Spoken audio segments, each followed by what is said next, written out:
Nga cikli I emisioneve të mësojmë gjermanisht nga Deutsche Welle, do të ndiqni kursin e gjuhës Gjermanisht pse jo? Deutsch, warum nicht? Të përgatitur nga Herat Meze.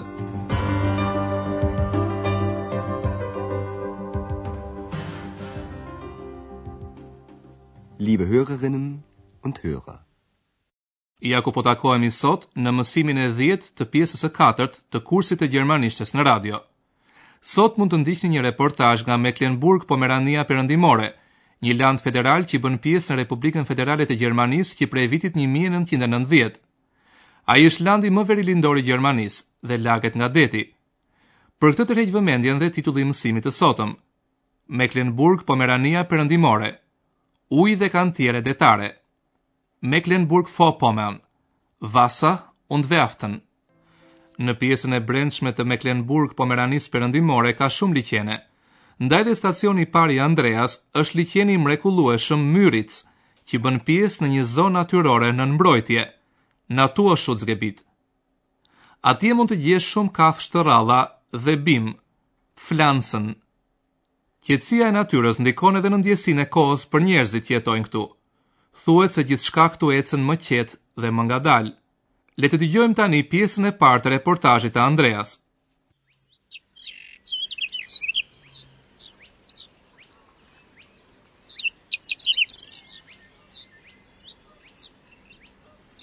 Haben Sie es gehört? Seltene Vögel kann man hier hören, hier im Naturparadies. Aber nicht nur Vögel sind hier zu Hause, auch andere Tiere und seltene Pflanzen. Und weit und breit ist kein Mensch. Es ist ganz still. Wir sind im Süden von Mecklenburg-Vorpommern, am Müritzsee. Das ist ein See in einem großen Naturschutzgebiet.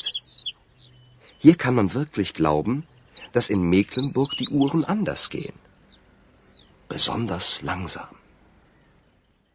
Andrea përshkruan atmosferën në liqenin Müritz, që është një parajsë natyrore. Çdo që të rrallë mund të dëgjojë njeriu këtu, në këtë parajsë natyrore. Seltene Vögel kann man hier hören, hier im Naturparadies. Këtu gjen jo vetëm zoq, por natyrisht dhe kafshë të tjera dhe bim, Pflanzen, të rralla.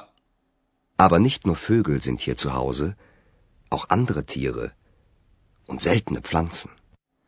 Ati është qetësie plot dhe vetmi. Dhe nuk ka këmbë njeriu këtu. Është qetësi e madhe. Und weit und breit ist kein Mensch. Es ist ganz still.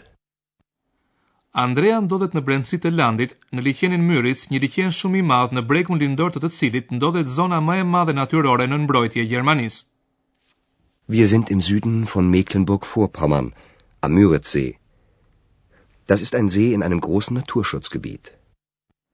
Zonë natyrore në mbrojtje do të thotë se mbrohen bimët dhe kafshët dhe se nuk lejohet të ndërtohen shtëpi. Në këtë vend të qetë, Andrea mund ta kuptojë shumë mirë atë që thuhet për Mecklenburgun, se orët këtu ecin ndryshe. Kjo do të thotë se gjithçka ecën pak më ngadalë.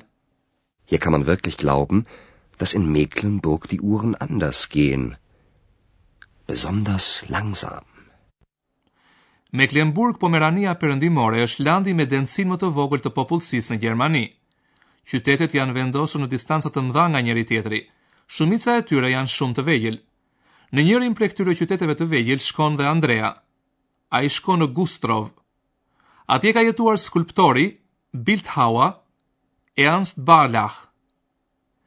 Në katedralen e Güstrowit rrie varur një skulptua e Barlachut.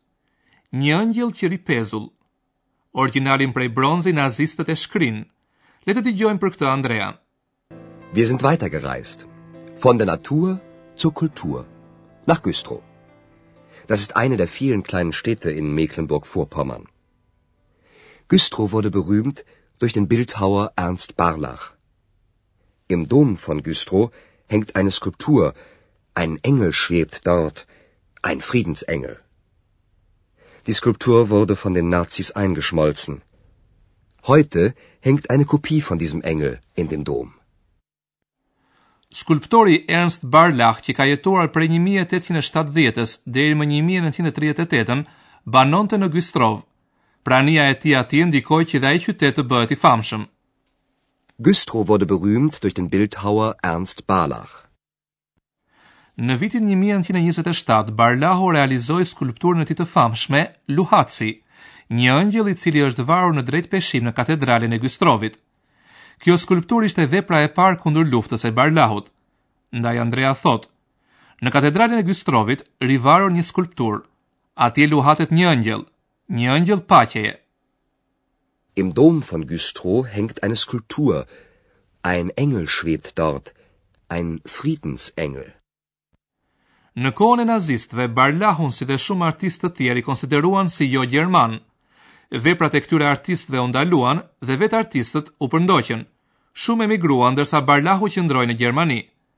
Skulptura në Güstrow, e cila ishte prej bronzi, u shkri nga nazistët. Die Skulptur wurde von den Nazis eingeschmolzen. Në vitin 1953, në katedralen e Güstrowit u var një kopi e ëngjëllit. Heute hängt eine Kopie von diesem Engel in dem Dom.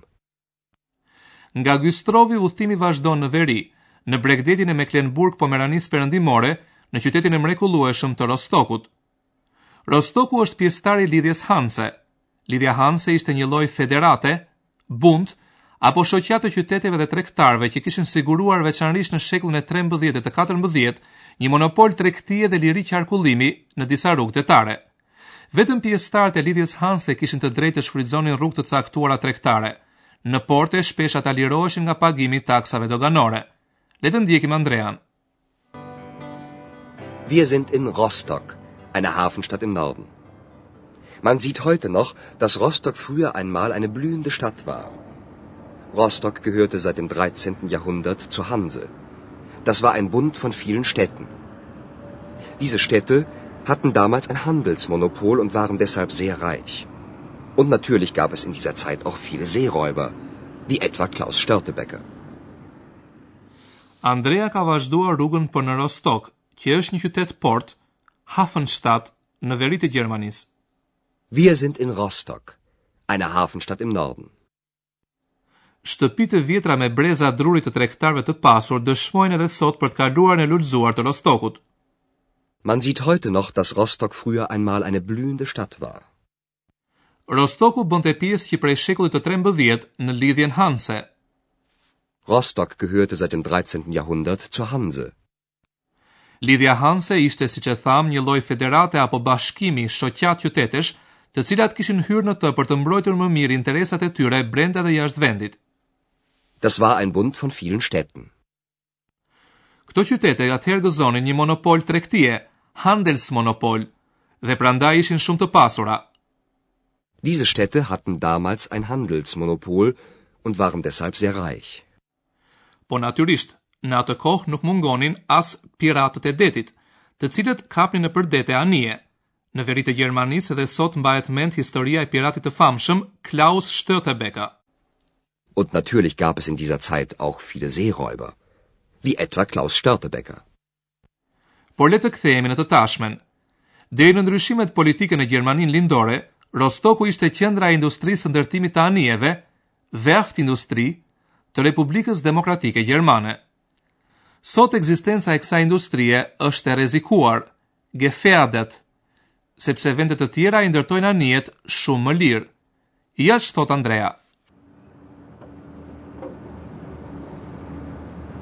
Bis zur Wende war Rostock für die DDR das Tor zur Welt, besonders zum Norden und Osten. 55.000 Menschen arbeiteten auf den Werften.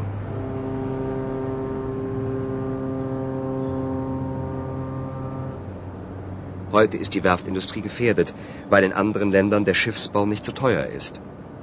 Aber man hofft, dass Rostock das Tor zum Süden werden wird. Und man hofft auf den Tourismus. Deri në kthesën politike, pra deri në vitin 1990, Rostoku ishte porta për në botë për Republikën Demokratike Gjermane, veçanërisht për tregtinë me vendet e veriut dhe të bllokut lindor. Bis zur Wende war Rostock für die DDR das Tor zur Welt, besonders zum Norden und Osten. Në kantiere punonin shumë njerëz. 55.000 Menschen arbeiteten auf den Werften. Në Mecklenburg-Pomeranin perëndimore nuk ka shumë industri. Një ndër 4 të punësuarit në industri punonte në industrinë e ndërtimit të anijeve, werft industri, e cila megjithatë është e rrezikuar. Ndërtimi i anijeve, Schiffsbau, në vendet e tjera është më i lirë. Heute ist die Werftindustrie gefährdet, weil in anderen Ländern der Schiffsbau nicht so teuer ist. Megjithatë ka shpresa se nëpërmjet Rostokut mund të kalojë tregtia nga Skandinavia për në Itali, pra në jug. Aber man hofft, dass Rostock das Tor zum Süden werden wird. Shpresa janë lidhur dhe me turizmin. Në zonat të tjera të Mecklenburg-Pomeranisë perëndimore, turizmi po zhvillohet para se gjithashtu në ishullin Rügen, në stacionin e fundit të udhëtimit të Andreas. Në ishullin Rügen ka shumë gjëra për të vizituar, para se gjithashtu banjet e vjetra të bukura detare. Por më të famshmit janë shkëmbinjt gëlqëror, Heidefelsen, të cilët ngrihen bidet. Për t'i parë ata shkojnë shumë turist. Le të dëgjojmë Andrean. Rügen ist wunderschön. Deshalb kommen auch viele Touristen. Tausende haben schon die berühmten Kreidefelsen besichtigt. Und das macht manchen Leuten auf Rügen Angst. Sie haben Angst, dass für die Touristen zu viele Hotels und breite Straßen gebaut werden. Ihre Insel soll auch in Zukunft schön bleiben. Ob es gelingt? Mijëra turisti kanë vizituar deri tani shkëmbinjt e famshëm gëlqëror. Tausende haben schon die berühmten Kreidefelsen besichtigt. Shkëmbinjt gëlqëror janë bërë të famshëm sepse prej tyre shpaloset një pamje mrekullueshme e Bregdetit dhe e detit. Disa prej banorëve vendas druhen nga numri i madh i turistëve. Ata merakosen se për ta do të duhet të ndërtohen shumë hotele dhe rrugë të gjera. Sie haben Angst, dass für die Touristen zu viele Hotels und breite Straßen gebaut werden. Ata duan që ishulli i tyre të mbetet i bukur edhe në të ardhmen, in Zukunft. Ihre Insel soll auch in Zukunft schön bleiben. Andrea shtron pyetjen. A do t'ja arrin kësaj? Ob es gelingt? Për këtë mund të mësoni më shumë në mësimin e ardhshëm. Deri atëherë, miru dëgjofshim.